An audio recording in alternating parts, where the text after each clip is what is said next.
Good evening money persons, welcome to daily money show number 961. ఈరోజు morning నుంచి మార్కెట్లో అయితే చాలా ప్రెషర్ కనపడింది కదా. మనం ప్రీవియస్గా అంటే 1 వీక్ నుంచి కూడా మాట్లాడుకుంటూ వస్తున్నాం కదా, నిన్న యూఎస్ ఫెడ్ మీటింగ్ అవుట్కమ్ రాబోతున్నట్లుగా. సో యూఎస్ ఫెడ్ నుంచి వచ్చినటువంటి కామెంటరీ ఏదైతే ఉన్నదో దాంతోనే ఈరోజు మన మార్కెట్లో అంత ప్రెషర్ చూసాం. సో దాని గురించి ఈరోజు డైలీ మనీ షోలో డీటెయిల్గా మాట్లాడుకుందాం.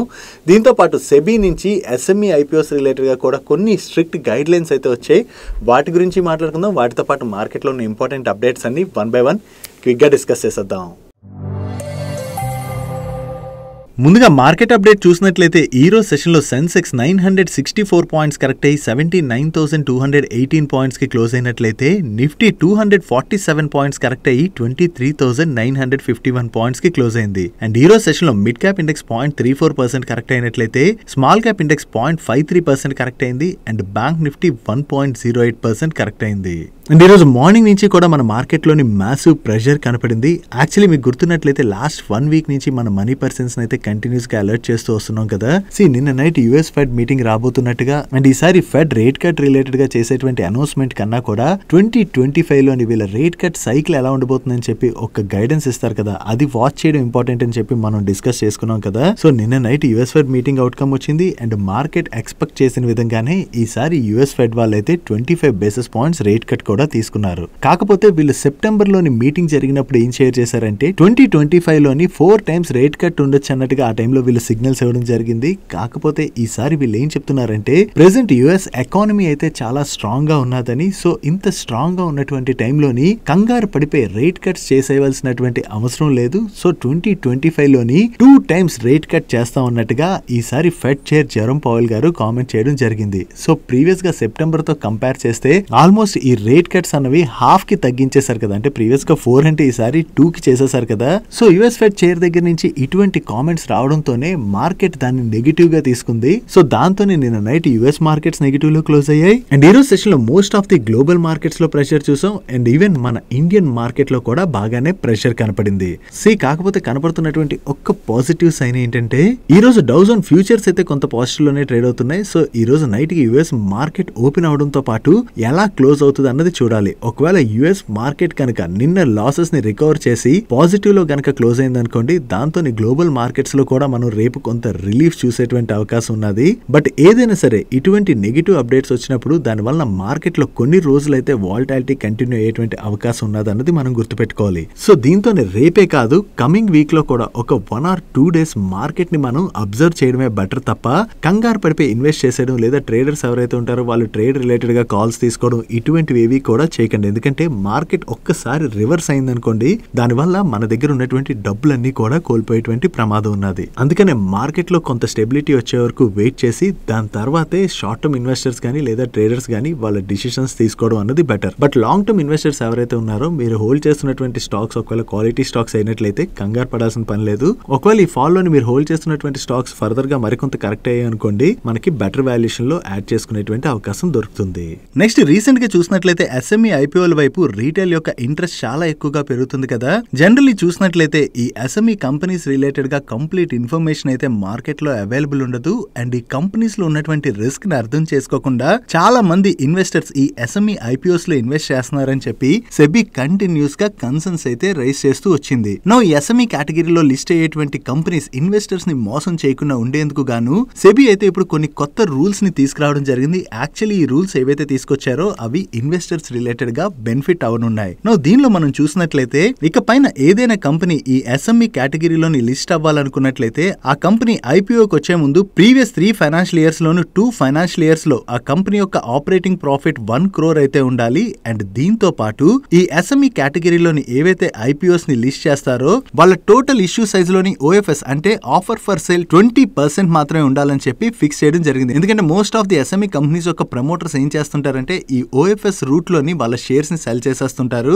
ఈ ఓఎఫ్ఎస్ పోర్షన్ ని తగ్గించారు కాబట్టి అది మనం పాజిటివ్ గా చూడొచ్చు. అండ్ దీంతో పాటు ఈ ఓఎఫ్ఎస్ రూట్ లోని ఎవరైతే షేర్ హోల్డర్స్ ఐపీఓ టైంలో సెల్ చేద్దాం అనుకుంటారో వాళ్ళ ఓవరాల్ షేర్ హోల్డింగ్ లోని 50% కన్నా కూడా ఎక్కువగా సెల్ చేయకూడదని చెప్పి రూల్ తీసుకురావడం జరిగింది. దీంతో పాటు మినిమం ప్రమోటర్ కంట్రిబ్యూషన్ ఏదైతే ఉంటుందో దానికన్నా excess percentage of the shares గనక ప్రమోటర్స్ దగ్గర ఉన్నట్లయితే ఆ ఎక్సెస్ షేర్ హోల్డింగ్ పైన లాక్ ఇన్ పీరియడ్ ని ఫేస్డ్ మేనర్ లో రిలీజ్ చేయనున్నారు. 1 year తర్వాత 50% ఆఫ్ ది ప్రమోటర్ హోల్డింగ్ పైన లాక్ ఇన్ పీరియడ్ రిలీజ్ చేయబోతున్నట్లయితే అనదర్ 50% పైన లాక్ ఇన్ పీరియడ్ 2 years తర్వాత రిలీజ్ చేయనున్నారు. అండ్ అంతేకాకుండా ఈ SME కేటగిరీలో ఏవైతే కంపెనీస్ ని లిస్ట్ చేస్తారో ఆ IPO ద్వారా ఫండ్స్ రైజ్ చేస్తారు కదా, ఆ ఫండ్స్ ని లోన్ రీపేమెంట్ రిలేటెడ్ గా యూజ్ చేయడం గానీ లేదా promoter group or related parties యొక్క లోన్ రీపేమెంట్ రిలేటెడ్ గా యూజ్ చేద్దాం అనుకుంటే మాత్రం అలా చేయడానికి ఇకపైన సెబీ అయితే అలో చేయట్లేదు. This is very good move from SEBI.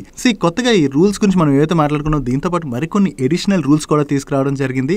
Overall గా ఈ న్యూ రూల్స్ ఏవైతే SME కేటగిరీలో తీసుకురాబోతుందో సెబీ, దీని ద్వారా ఇన్వెస్టర్స్ ని ప్రొటెక్ట్ చేయడానికి సెబీ స్ట్రాంగ్ గా ప్రయత్నిస్తున్నట్టుగా మనం అర్థం చేసుకోవచ్చు. యాక్చువల్లీ ఈ SME కేటగిరీలోని ఇటువంటి రూల్స్ తీసుకురావడం అనేది చాలా ఇంపార్టెంట్. ఎందుకంటే ఎప్పుడైతే ఈ SME కేటగిరీలో బజ్ పెరిగిపోయిందో చాలా కంపెనీస్, అంటే ఆ కంపెనీస్ యొక్క బిజినెస్ కూడా ఏం ఉండదు, అటువంటి కంపెనీస్ ని తీసుకొచ్చి SMEs లో లిస్ట్ చేస్తున్నా ఆ కంపెనీస్ రిలేటెడ్ గా IPOs లోనైతే చాలా స్ట్రాంగ్ బజ్ కనబడుతుంది. అన్ని పాజిటివ్ గా నడిచినప్పుడు అన్ని బానే ఉంటాయి, బట్ ఒక్కసారి సినారియో రివర్స్ అయింది అనుకోండి మనం పెట్టినటువంటి డబ్బులు కూడా కోల్పోతాం. అందుకనే సెబీ ఇప్పుడు ఈ స్ట్రిక్ట్ రూల్స్ ని తీసుకొచ్చింది. సెబీ తీసుకొచ్చినటువంటి ఈ రూల్స్ తోని SME కేటగిరీస్ లో ఏవైతే కంపెనీస్ ని తీసుకొచ్చి లిస్ట్ చేయబోతున్నారో ఇకపైన మరీ వర్స్ట్ గా ఉండేటువంటి కంపెనీస్ ఈ SME కేటగిరీలో లిస్ట్ చేయాలంటే మాత్రం అటువంటి కంపెనీస్ కి కొంత టఫ్ అవుతుంది. కాబట్టి కొన్ని SME IPOs అయితే తగ్గేటువంటి అవకాశాలు ఉన్నాయి. డైలీ మార్కెట్ లో వచ్చేటువంటి ఇటువంటి ఇంపార్టెంట్ అప్డేట్స్ ని మీతో డీటెయిల్ గా షేర్ చేయడానికి మన మనీ పర్స్ టీమ్ ఏవైతే ఎఫర్ట్స్ పెడుతుందో ఆ ఎఫర్ట్స్ కనుక మీకు హెల్ప్ఫుల్ అవుతున్నట్లయితే ఈ వీడియోను మర్చిపోకుండా లైక్ చేయడానికి ప్రయత్నించండి. నెక్స్ట్ బర్డ్ ఫ్లూ గురించి మనం చాలా సార్లు వింటుంటాం కదా. Generally bird flu birds and అలాగే యానిమల్స్ లో ఎక్కువగా వస్తూ ఉంటుంది. బట్ ఇప్పుడు బర్డ్ ఫ్లూ మనుషులకి కూడా వ్యాపిస్తుందని చెప్పి రీసెంట్ గానే న్యూస్లు అయితే వచ్చాయి. అండ్ ఇప్పుడు US లోని ఈ బర్డ్ ఫ్లూ కేసు తోని ఒక పేషెంట్ హాస్పిటలైజ్ అయినట్లుగా వేరియస్ మీడియా ప్లాట్ఫామ్స్ రిపోర్ట్ చేయడం జరిగింది. ఇంకా ఈ పేషెంట్ ఎవరు, పేషెంట్ యొక్క హెల్త్ కండిషన్ ఎలా ఉంది, ఇటువంటి డీటెయిల్స్ అయితే బయటికి రాలేదు. కానీ బర్డ్ ఫ్లూ తోని ఒక పేషెంట్ హాస్పిటలైజ్ అయ్యారని చెప్పి మీడియా ప్లాట్ఫామ్స్ రిపోర్ట్ చేస్తున్నాయి. అండ్ దీంతోని నెక్స్ట్ పాండమిక్ US నుంచి వచ్చేటువంటి అవకాశం ఉన్నదని చెప్పి ఎక్స్పర్ట్స్ అయితే వార్న్ చేస్తున్నారు. రీసెంట్ గా హ్యూమన్స్ లో కూడా ఈ బర్డ్ ఫ్లూ అనేది వ్యాపిస్తుంది కాబట్టి ఇది కొంతవరకు స్ప్రెడ్ అయ్యేటువంటి అవకాశాలు ఉన్నాయని, ఒకవేళ US లో గనక ఈ బర్డ్ ఫ్లూ హ్యూమన్స్ లో స్ప్రెడ్ అయినట్లయితే అదర్ కంట్రీస్ కి కూడా ఇది వ్యాపించేటువంటి అవకాశం ఉన్నదని, దీంతోనే US నుంచి నెక్స్ట్ పాండమిక్ వచ్చేటువంటి అవకాశం ఉన్నట్లుగా మీడియా ప్లాట్ఫామ్స్ రిపోర్ట్ చేయడం జరిగింది. బట్ యాజ్ ఆఫ్ నో ఇప్పుడు చూసినట్లయితే నిజంగా అంత సీరియస్ అంటే మనం కంగారు పడిపోవాల్సినటువంటి అవసరం లేదు. ఎందుకంటే ఈ బర్డ్ ఫ్లూ అనే కాదు అదర్ ఫ్లూస్ రిలేటెడ్ గా కూడా ఇలాంటి కేసెస్ ఒక్కసారి రిజిస్టర్ అవుతాయి కదా. రిజిస్టర్ అయినటువంటి టైంలోని మీడియా ప్లాట్ఫామ్స్ లో ఇటువంటి న్యూస్లు అయితే వస్తుంటాయి. కాకపోతే దీని యొక్క తీవ్రత ఎంత అన్నది మనం చూడవలసి ఉన్నది. ఒకవేళ 1-2 కేసెస్ అలా రిజిస్టర్ అయిపోయి అగైన్ ఇది కామ్ డౌన్ అయిపోయింది అనుకోండి, దీనివల్ల మన పైన పెద్దగా ఇంపాక్ట్ ఏమి ఉండదు. ప్రతిసారి కూడా కోవిడ్ లాంటి సిచ్యువేషన్ వస్తుందని మనం ఎవరు చెప్పలేం కదా. కోవిడ్ ఈస్ డిఫరెంట్ సినారియో, ఎందుకంటే ప్రపంచం అప్పటి వరకు అటువంటి వైరస్ ని చూడలేదు. అండ్ అంతేకాకుండా అప్పటికి వ్యాక్సిన్ కూడా అవైలబుల్ గా లేకపోవడం వల్ల అన్ని కంట్రీస్ కూడా ఆ టైంలోని స్ట్రగుల్ అయ్యాయి. ఈ బర్డ్ ఫ్లూ రిలేటెడ్ న్యూస్ ఏదైతే వస్తుందో ఇది నిజంగా అంత ఇంపాక్ట్ చూపెడుతుందా లేదా అని మనకి ఫ్యూ డేస్ లో అయితే తెలిసిపోద్ది. మీడియా ప్లాట్ఫామ్స్ లో వస్తున్న న్యూస్ చూసి అయితే కంగారు పడాల్సిన పని లేదు. బట్ కంగారు పడకపోయినా కూడా మన హెల్త్ రిలేటెడ్ గా మనం జాగ్రత్తగా ఉండడం అనేది ఇంపార్టెంట్. దట్టు వింటర్ సీజన్ నడుస్తుంది కదా. ఈ వింటర్ సీజన్ లో జనరల్లీ కోల్డ్, కాఫ్, ఫీవర్ ఇటువంటివి కామన్ గానే వస్తుంటాయి, ఫ్లూస్ అవి. ఈ టైంలోని కొంతవరకు మనం ప్రికాషన్స్ అవి తీసుకుని జాగ్రత్తగా ఉండడం అనేది important. Next pharma companies related గా ఒక ఇంపార్టెంట్ న్యూస్ అయితే ఎకనామిక్ టైమ్స్ వాళ్ళు పబ్లిష్ చేశారు. యాక్చువల్లీ ఫెయిర్ ప్లే అనేటువంటి ఒక ఆఫ్ షోర్ బెట్టింగ్ యాప్ 100 పైనే ఫార్మా కంపెనీస్ ని యూజ్ చేసుకోవడం ద్వారా 4500 crores వరకు కూడా వీళ్ళు మనీ లాండరింగ్ చేశారని ఎన్ఫోర్స్మెంట్ డైరెక్టరేట్ వాళ్ళు గుర్తించినట్లుగా వీళ్ళు పబ్లిష్ చేస్తున్నారు. యాక్చువల్లీ షాకింగ్ థింగ్ ఏంటంటే ఈ 100 ఫార్మాసిటికల్ కంపెనీస్ లోని లిస్టెడ్ కంపెనీస్ కూడా కొన్ని ఉన్నాయని, ఈ కంపెనీస్ వేరియస్ బోగస్ కంపెనీస్ ని క్రియేట్ చేసి బిల్లింగ్ పర్పస్ కోసం ఆ కంపెనీస్ ని యూజ్ చేయడం ద్వారా ఈ విధంగా ఫండ్స్ ని ఒక చోట నుంచి ఇంకో చోటకి ఇల్లీగల్ గా ట్రాన్స్ఫర్ చేసినట్లుగా, అండ్ ఇది మనీ లాండరింగ్ యాక్ట్ కిందకు వస్తుందని చెప్పి వీళ్ళు షేర్ చేస్తున్నారు. కాకపోతే ఈ లిస్టెడ్ స్పేస్ లో ఉన్నటువంటి కంపెనీస్ ఏవన్నదైతే వీళ్ళు మెన్షన్ చేయలేదు. ఇది వీళ్ళ సోర్సెస్ ద్వారా తెలిసిన ఇన్ఫర్మేషన్ గా వీళ్ళు పబ్లిష్ చేయడం జరిగింది. చూడాలి దీని రిలేటెడ్ గా ఏదైనా న్యూస్ బయటకు వస్తుందేమో. ఒకవేళ లిస్టెడ్ స్పేస్ లో ఉన్నటువంటి ఏదైనా కంపెనీ ఈ తప్పు చేసినట్టుగా గనక బయటపడినట్లయితే అటువంటి స్టాక్స్ లోని మనం భారీగా ప్రెషర్ చూసేటువంటి అవకాశం అయితే ఉన్నది. నెక్స్ట్ డేటామెటిక్స్ వాళ్ళు వాళ్ళ ఫుట్ ప్రింట్స్ ని ఎక్స్పాండ్ చేసుకునేటువంటి ప్లాన్ లో భాగంగా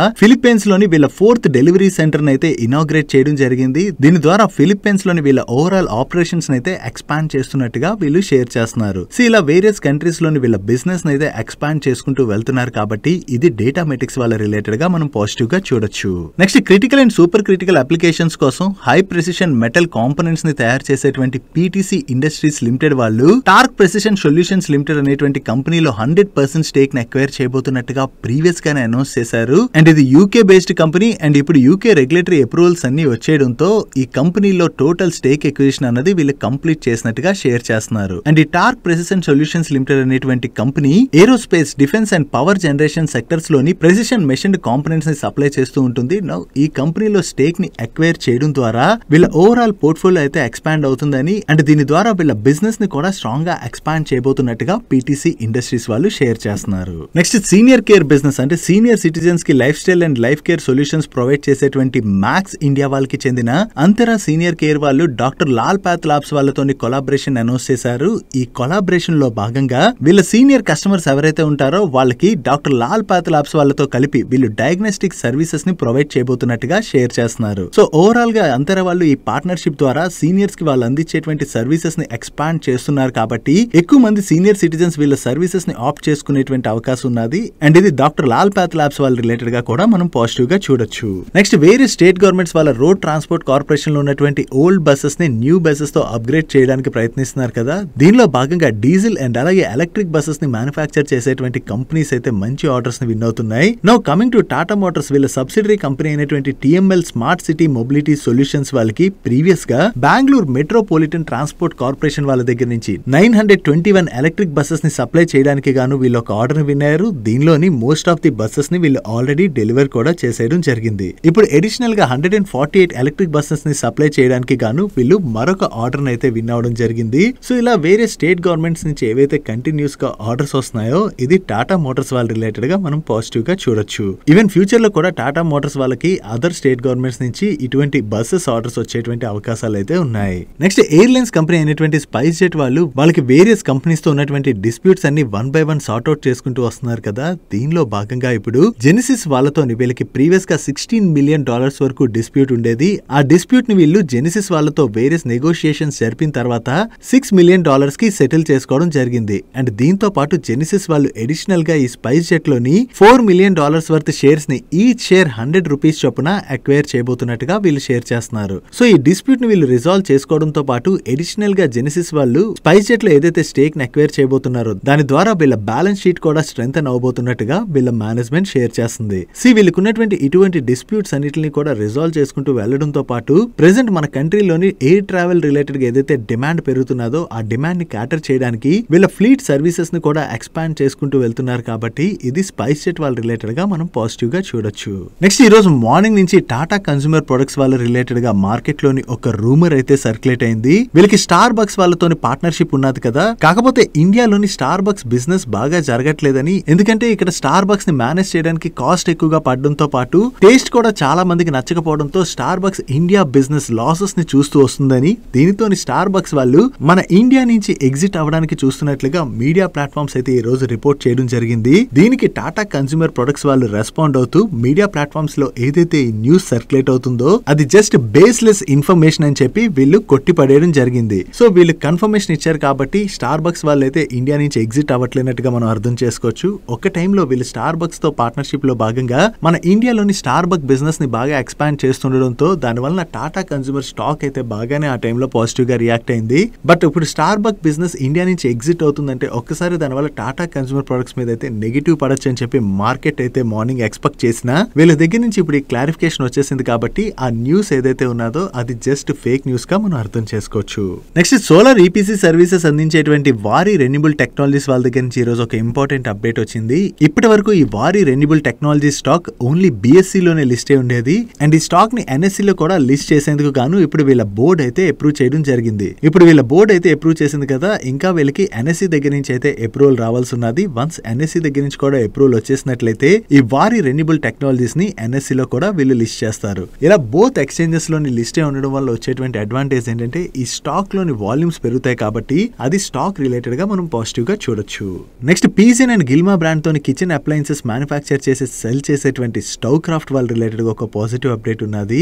ఈ స్టవ్ క్రాఫ్ట్ వాళ్ళని గ్లోబల్ రీటైల్ చేయనటువంటి ఐకియా వాళ్ళు సప్లై పార్ట్నర్ గా సెలెక్ట్ చేసుకోవడం జరిగింది. దీనిలో భాగంగా ఐకియా వాళ్ళ కోసం వీళ్ళు various range of cookware products ని డెవలప్ చేసి 2026 నుంచి ఐకియా గ్లోబల్ నెట్వర్క్ స్టోర్స్ లోని ఈ ప్రొడక్ట్స్ ని సెల్ చేయనున్నారు. నౌ ఐకియాతో పార్ట్నర్షిప్ లో భాగంగా ఇంటర్నేషనల్ మార్కెట్స్ లో కూడా వీళ్ళ ఫుట్ ప్రింట్స్ ని ఎక్స్పాండ్ చేసుకోవడానికి ప్రయత్నిస్తున్నారు కదా. ఇది స్టవ్ క్రాఫ్ట్ వాళ్ళ రిలేటెడ్ గా లాంగ్ టర్మ్ లోని పాజిటివ్ కానుంది. నెక్స్ట్ స్పెషాలిటీ కెమికల్స్ కంపెనీ అయిన ఐఓఎల్ కెమికల్స్ వాళ్ళ రిలేటెడ్ గా ఒక ఇంపార్టెంట్ అప్డేట్ ఉన్నది. వీళ్ళ బోర్డు ఈ డిసెంబర్ 27th రోజున మీట్ అయ్యి ఫేస్ వాల్యూ 10 గా ఉన్నటువంటి వీళ్ళ స్టాక్ స్ప్లిట్ ని కన్సిడర్ చేయబోతున్నట్టుగా అనౌన్స్ చేయడం జరిగింది. సో వీళ్ళు ఏ రేషియోలోని స్టాక్ స్ప్లిట్ చేస్తారన్నది మనం చూడాలి. నెక్స్ట్ ఇథనాల్ మ్యానుఫ్యాక్చర్ చేసేటువంటి గుల్షన్ పాలీవాల్ రిలేటెడ్ గా ఒక పాజిటివ్ అప్డేట్ ఉన్నది. ఈ గుల్షన్ పాలీవాల్ కి అస్సాం ఇథనాల్ ప్రొడక్షన్ ప్రమోషన్ లో భాగంగా వీళ్ళకి అస్సాం గోల్పురలో ఉన్నటువంటి 250 KLPD ఇథనాల్ ప్లాంట్ లో తయారయ్యేటువంటి ఇథనాల్ పైన పర్ లీటర్ 2 రూపీస్ వరకు ఇన్సెంటివ్ అయితే అనౌన్స్ చేశారు. సో ఈ ఇన్సెంటివ్ ద్వారా నెక్స్ట్ 3 years లోను కంపెనీకి 50 crores వరకు బెనిఫిట్ కలిగేటువంటి అవకాశం ఉన్నదని చెప్పి వీళ్ళ మేనేజ్మెంట్ షేర్ చేస్తుంది. సో ఓవరాల్ గా లాంగ్ టర్మ్ లో దీని ద్వారా వీళ్ళైతే బెనిఫిట్ పొందబోతున్నారు కదా. సో ఇది గుల్షన్ పాలీవాల్ రిలేటెడ్ గా మనం పాజిటివ్ గా చూడొచ్చు. నెక్స్ట్ ఫార్మా కంపెనీ అయినటువంటి లుపిన్ వాల్ రిలేటెడ్ గా ఒక పాజిటివ్ అప్డేట్ ఉన్నది. ఈ లుపిన్ వాళ్ళ HIV డ్రగ్ అయిన ఎంట్రీసిటాబిన్ అండ్ టెనోఫోవర్ టాబ్లెట్స్ కి US FDA దగ్గర నుంచి అప్రూవల్ వచ్చినట్టుగా వీళ్ళు షేర్ చేస్తున్నారు. అండ్ ఈ టాబ్లెట్స్ ని వీళ్ళ నాగపూర్ మ్యానుఫ్యాక్చర్ ఫెసిలిటీలోని వీళ్ళు మ్యానుఫ్యాక్చర్ చేయనున్నారు. ఈ టాబ్లెట్స్ రిలేటెడ్ గా వీళ్ళకి US FDA దగ్గర నుంచి అప్రూవల్ వచ్చింది కదా. అండ్ US లోని ఈ టాబ్లెట్స్ రిలేటెడ్ గా ఏదైతే ఆపర్చునిటీ ఉన్నదో దాన్ని ఈ అప్రూవల్ ద్వారా వీళ్ళు క్యాటర్ చేయబోతున్నట్టుగా మనం అర్థం చేసుకోవచ్చు. నెక్స్ట్ వేరియస్ ఎంటర్ప్రైజెస్ కి financial solutions and products offer చేసేటువంటి జాగిల్ ప్రీపెయిడ్ వాళ్ళ రిలేటెడ్ గా 2 అప్డేట్స్ ఉన్నాయి. వీళ్ళు ప్రీవియస్ గా QIP రూట్ లో ఫండ్ రైజ్ చేయబోతున్నట్టుగా అనౌన్స్ చేశారు కదా. ఈ QIP నిన్న ఓపెన్ అయింది. అండ్ ఈ QIP యొక్క ఫ్లోర్ ప్రైస్ ని వీళ్ళు 550 రూపీస్ 73 పైసా పర్ షేర్ గా ఫిక్స్ చేయడం జరిగింది. అండ్ ఈ QIP ఫ్లోర్ ప్రైస్ పైన వీళ్ళు 5% వరకు ఫర్దర్ గా డిస్కౌంట్ ని కూడా ఆఫర్ చేయొచ్చు. ప్రెసెంట్ మార్కెట్ లో ట్రేడ్ అవుతున్నటువంటి ప్రైస్ తో కంపేర్ చేస్తే ఈ QIP ఫ్లోర్ ప్రైస్ అయితే మరీ అంత డిస్కౌంట్ లో లేదు. ఈ QIP ద్వారా వీళ్ళు ఏదైతే ఫండ్ రైజ్ చేయబోతున్నారో దాన్ని కంపెనీ యొక్క ఫ్యూచర్ గ్రోత్ రిలేటెడ్ గా అది వీళ్ళు యూజ్ చేసేటువంటి అవకాశం ఉన్నది. అండ్ వీళ్ళు రిలేటెడ్ గా ఉన్నటువంటి సెకండ్ అప్డేట్, వీళ్ళు నారాయణ హృదయాలయ వాళ్ళతో ఒక అగ్రిమెంట్ సైన్ చేశారు. ఈ అగ్రిమెంట్ లో భాగంగా వీళ్ళ ఎంప్లాయ్ ఎక్స్పెన్సెస్ మేనేజ్మెంట్ ప్లాట్ఫామ్ అయినటువంటి జగిల్ సేవ్ ప్లాట్ఫామ్ సర్వీసెస్ ని అందించబోతున్నారు. సో వీళ్ళు కొత్తగా ఏదైతే ఈ కాంట్రాక్ట్ విన్నారో ఇది జగిల్ ప్రీపెయిడ్ వాళ్ళ రిలేటెడ్ గా మనం పాజిటివ్ గా చూడొచ్చు. That's it for today's daily మంచి. ఈ రోజు డైలీ మంచిలో మేము షేర్ చేసిన ఇన్ఫర్మేషన్ మీకు నచ్చినట్లయితే ఈ వీడియోని లైక్ చేయండి. అండ్ ఈ video me friends and family members helpful అవుతుంటే ఈ వీడియోని వాళ్ళకి షేర్ చేయండి. అండ్ మీరు ఇదే ఫస్ట్ టైం మన మనీపర్స్ ఛానల్కి వచ్చి ఛానల్ ఇంకా సబ్స్క్రైబ్ చేసుకోలేనట్లయితే ఇక్కడున్న ఛానల్ లోగో మీద క్లిక్ చేసి ఛానల్ సబ్స్క్రైబ్ చేసుకుంటూ పక్కన ఉన్న బెల్ ఐకాన్లోని ఆల్ నోటిఫికేషన్స్ యాక్టివేట్ చేసుకోండి. నేను చంద్రశేఖర్ పత్రి మరొక ఇంట్రెస్టింగ్ వీడియోతో కలుద్దాం. Good night.